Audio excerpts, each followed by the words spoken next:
Okay, so whenever you do a written assignment and turn it in my online class, I always do two things. I just write the solutions out, but if you need to view the instructional video, you can, and this will go to YouTube. So it's real helpful for you if you don't understand something or you miss something, you can always get feedback that way. I also do the tests the same way. For solutions to tests, I go through and just make a video. It's just as easy for me to do that. Okay, so the first thing that you wanted to do was do this on your calculator. So really all I wanted to do is just, the work I wanted you to put is just show what you're going to put in your calculator. So 265 degrees, and then 26/60ths of another degree, and then 19/3600ths of another degree, and then the rest of it you do on your calculator. When you're doing stuff like this on a test, your test will generally have a calculator part and a non-calculator part. So you just put this in, and then I'll have you round this. I think I wanted you to round it to 2 decimals. Okay, so it should go like this. So the answer on here should be about 265.44 degrees. So the answer to that is D. Okay, and you can just put it in one step on your calculator, and then it's pretty easy to do then. Okay, all right, so that's how I would expect you to put that in, is with your calculator. Okay, the next thing is, let's see, we're also converting this to degrees, minutes, and seconds form. So you can do this one of two ways. One way you could do this is, first of all, you have 236 degrees, and then 0.76. You can multiply that by 60. Okay, like this. I'm going to clear this off so I can do 0.76 times 60. And then that will give me another decimal, so that gives 45.6 minutes. Okay, so when we piece this together, there's your degrees, there's your minutes, and then you need to do the seconds. Okay, just take the 0.6 and multiply that by 60. So you'll get, what is that, 36 minutes. Okay, so the answer to the problem you should get is 236, 45, 36. Okay, so that answer should be choice C. The other thing that you could have done is you can just do 236.76, and you can do this on your calculator like this. You can just go 236.76. And then you can go second apps to get the angle command to come out, and then go to option 4, and then press enter. Okay, and you'll get the same answer. So you could just write DMS, and then that's good enough also. All right, so that's what you'd want to show on your paper. Okay, the next one, we're doing a sketch of a angle. And so what you want to do with this is I would be looking for that you drew a coordinate system out on this. Okay, you can go like this, and let's see, the first thing you'd want to do is probably just add 360 to it, and you can do that several times until you get a positive angle, and there's more than one way you could have done this. So one way is negative 1060, okay, then add 360 to it, and you get that. Now see, it's still negative, so that's negative 700. Then you could take negative 700 and add 360 to it again. Okay, and if you do that, you're still have a negative angle. So right now we have negative 340. And then finally you can take negative 340 plus 360, and that'll give you 20 degrees. So if you piece this all together, here's what I want to see. The first thing you always need to do, I wanted this in standard form, so you got to do that. Now you have 2 laps around the circle, and this is a negative angle, so you're going clockwise. So you want to show that you are going 2 complete laps, and then you got 20 more, so you're going to go down to this quadrant like this. So then that would be what I'm looking for, is that. So you want to show that you have gone 2 complete turns, and then 20 more, okay, like that. All right, so that would be kind of the idea of what I'd be looking for on that then. Another thing you can do is you can go negative 1060.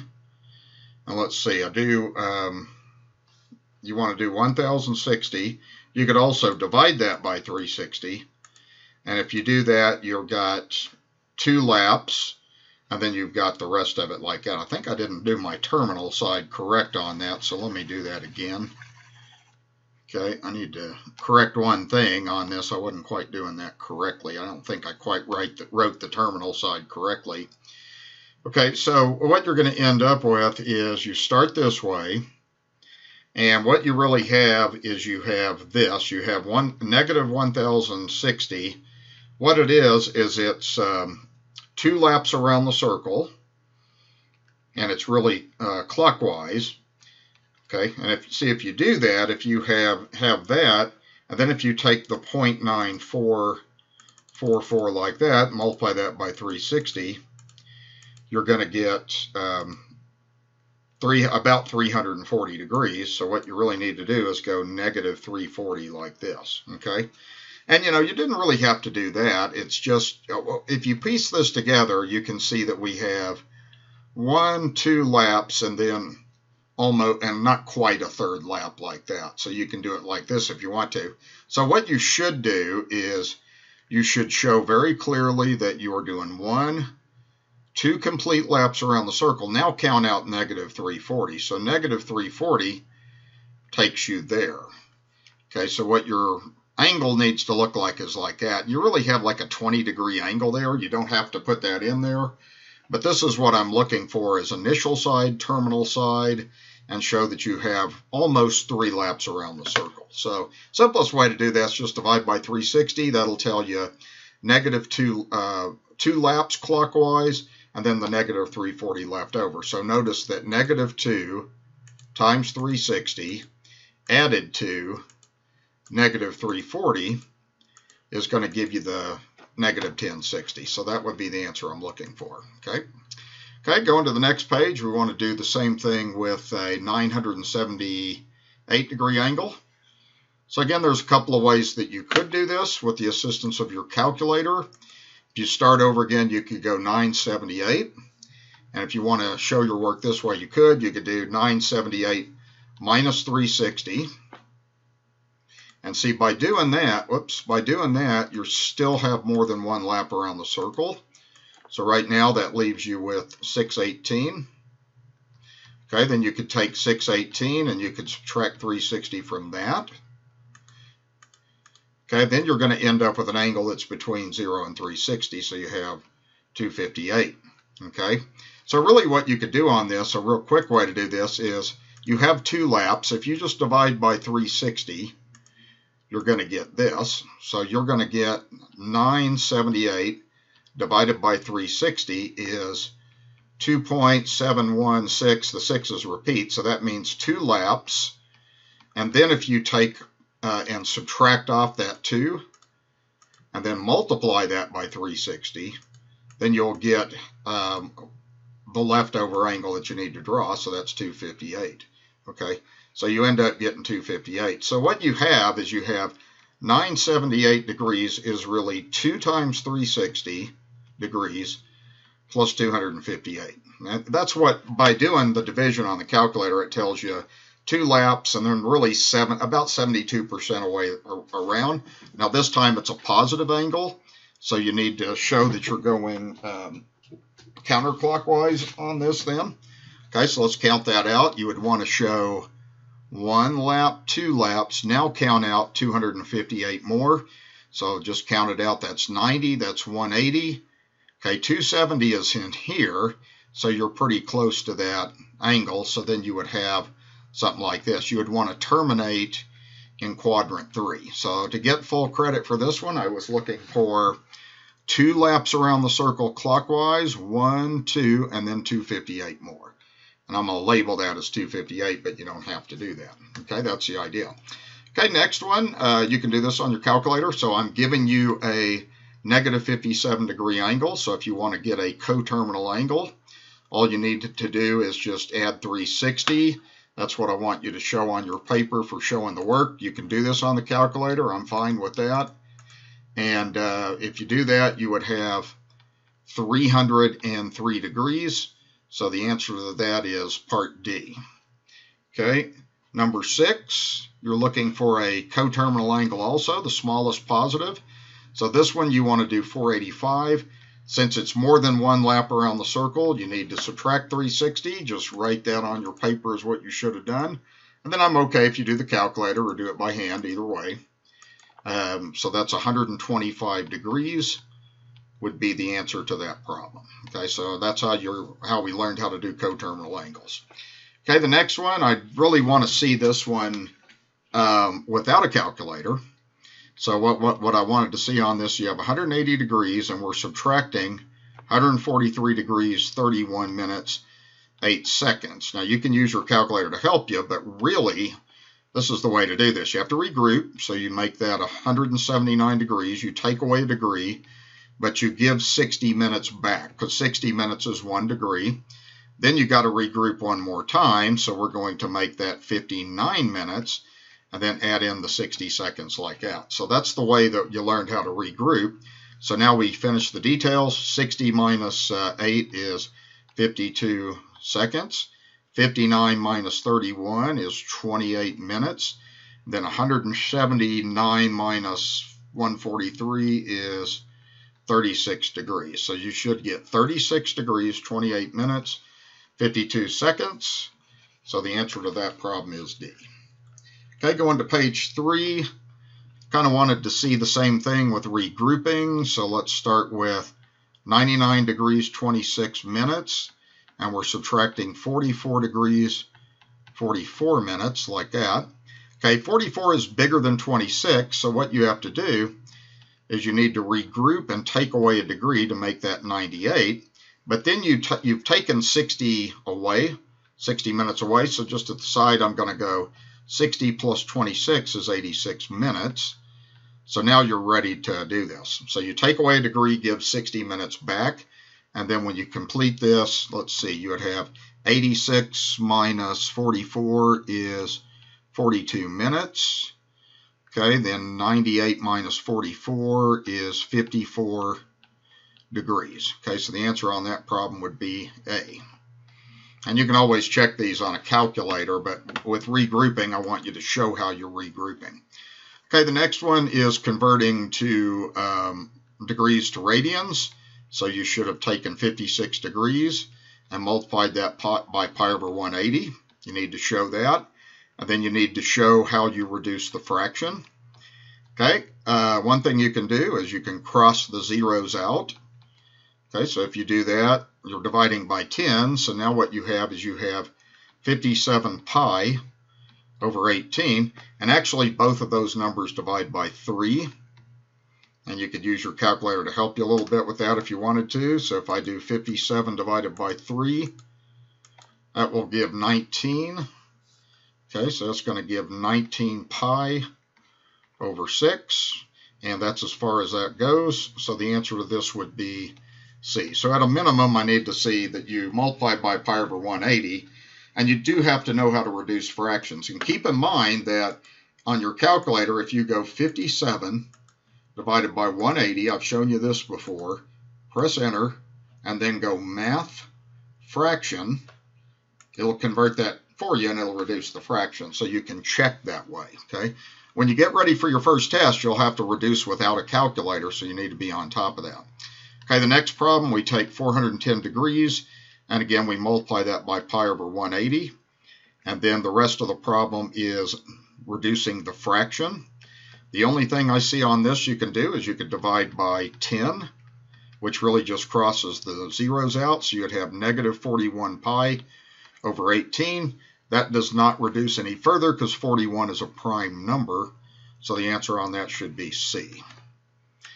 Okay, and then the next thing we're going to do is convert from radians to degrees. So what I'd want to see on your paper on this, okay, it says you're going to convert the radian measure to degrees. Okay, so the easiest way to do this is just replace pi with 180 degrees, and then you can use your calculator. So actually, 180 divided by 4 is 45, and then you can take 4 times 45, which would be, did I do that right? I got, yeah, 180, oh, you know what? I got this wrong. That's what I'm doing. That's 11. Sorry about that. Okay, so what we do is just do 11 times 45, which you can do on your calculator.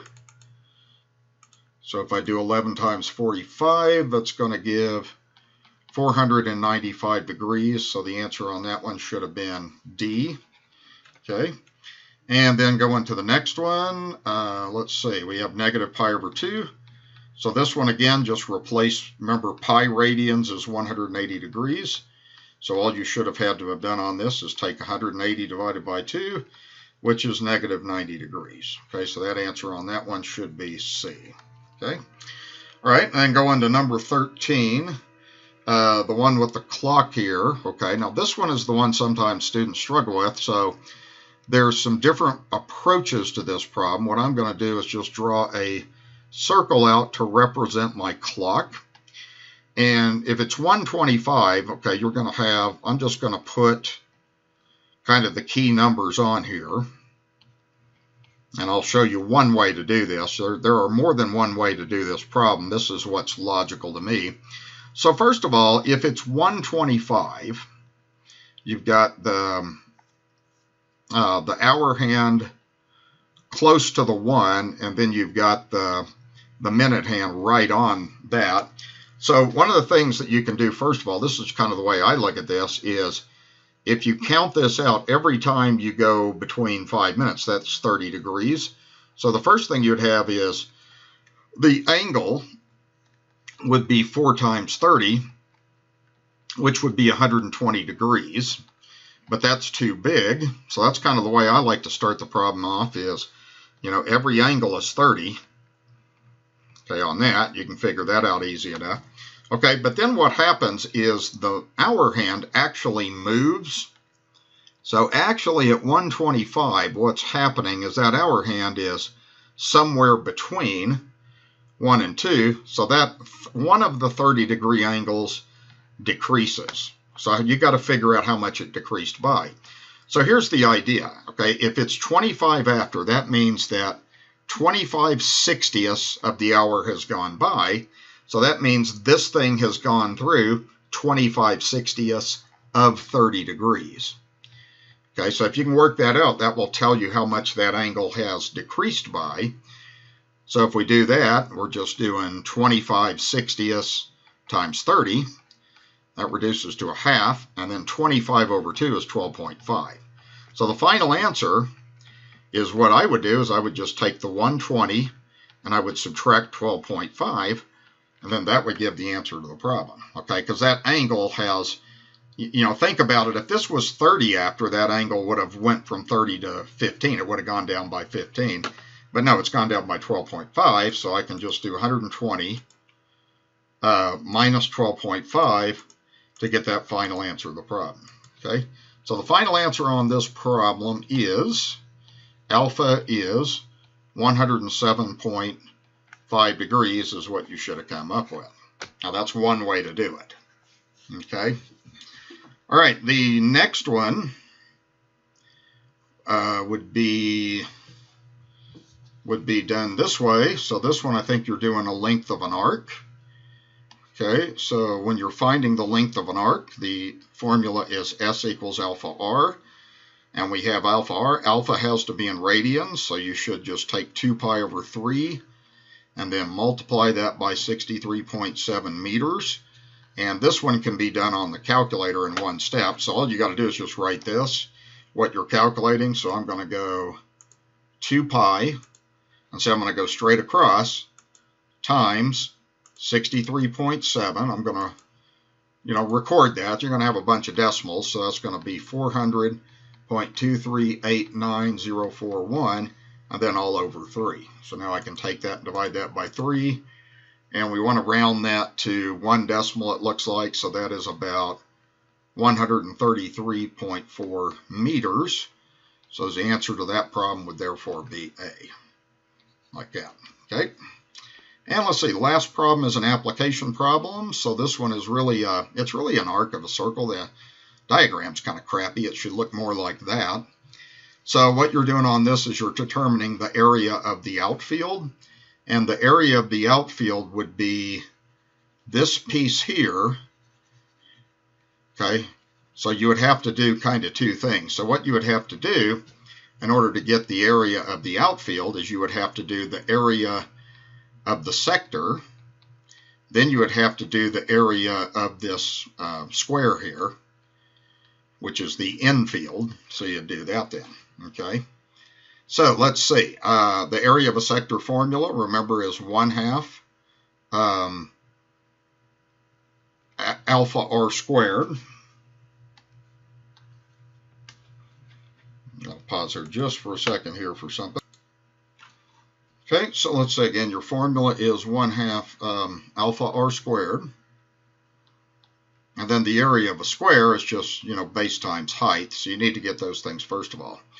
Okay, so the first thing is, when we do the area of the sector, now that's the whole thing right there, including the infield there, you'd have 1/2. Now that has to be in radians, so if you have 90 degrees, and if you multiply that by pi over 180, you get pi over 2. So you have to use pi over 2 there. Then your radius would be 235. I think that would be the distance for the radius of the sector is 235. Okay, and then we'll do that. You got to square that also. You got to square that radius. So we need to do that. Now see, this I'm going to do on the calculator. So I'm going to go 235 squared, okay, which is going to give me this big number. So I'm going to get 55,225 pi over 4 square feet. And you can change that to a decimal now or later. So that's what that is. Then the area of the square would be base times height. So the distance between the bases is 70. So you would just do 70 feet times 70 feet. And that would give you 4,900 square feet. Okay, so what you're going to do is you're going to take this term, and you're going to subtract the two.